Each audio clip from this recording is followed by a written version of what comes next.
So somebody sent me this meme. It's of the Fed Chief Jerome Powell saying, "I will continue to keep rates high until you morons stop paying 3 times the price for houses." That's funny. That is funny. That's funny. Now, I thought it was funny at the time, so I shared it.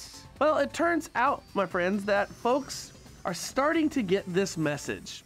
Check it out. According to the Census Bureau, new home sales are down. They fell 8.7% from July for a seasonally adjusted rate of 675,000. However, on a year-over-year basis, new home sales were up 5.8%. All right, so we're going to break this down for all you guys. Let's see, we're down for the month, but we're up for the year when it comes to sales of new homes. Rates are up from a year ago, quite a bit up, with no backwards movement on home sales until this last month. So what happened since then? Well, it's really simple. Rates have gone up over the past year and really nothing has happened, but this last month, the Fed has doubled down on their commitment to keep an aggressive policy until, well, as the meme says it, morons quit paying too much for homes. Seems that might actually be happening right now. And if it is, it's good news for the real estate industry, the economy, home buyers, and get this, guys, even home sellers.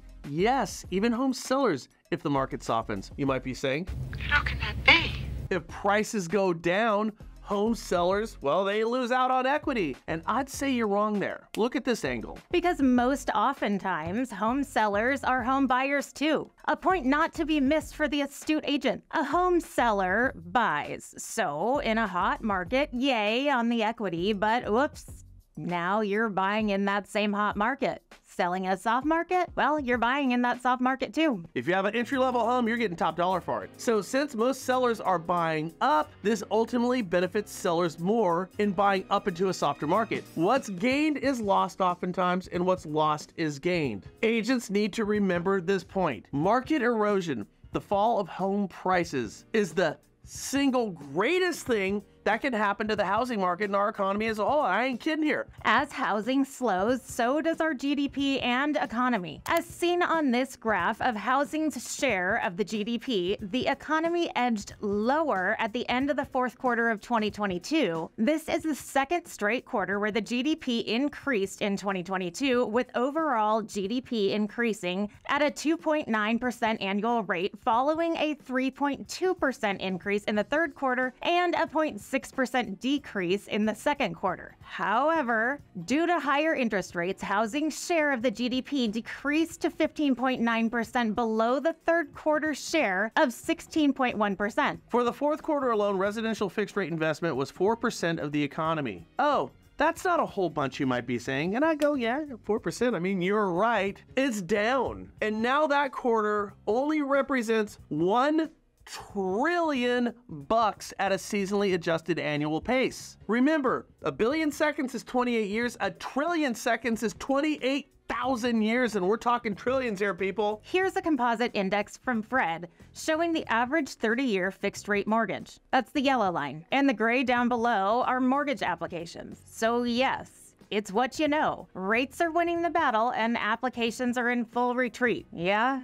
that's bad. But you have to understand that this is the intended consequence, the intended outcome of a policy set forth by the Fed, and it is to slow the roll of home demand. Let's just make it too painful for people to buy to bring demand and prices down. I totally understand it. I get it. Now, I can't help but thinking when prices drop where it has the effect of rates lowering by even 1/8 to 1/4%, then the demand is going to come charging back for those same homes. The Fed can't get in front of this thing. That nasty little policy oversight, well, really, it's a glaring oversight, will not go away, thus rendering current Fed policy impotent until we outbuild and outpace demand. So, rather than a meme of the Fed chief saying, "I'll raise rate until you morons stop buying," maybe we should have a meme with the president or the next president saying, "I'm going to regulate new home builders to death until they start building at a demand over a profit basis." What are your thoughts? Let us know.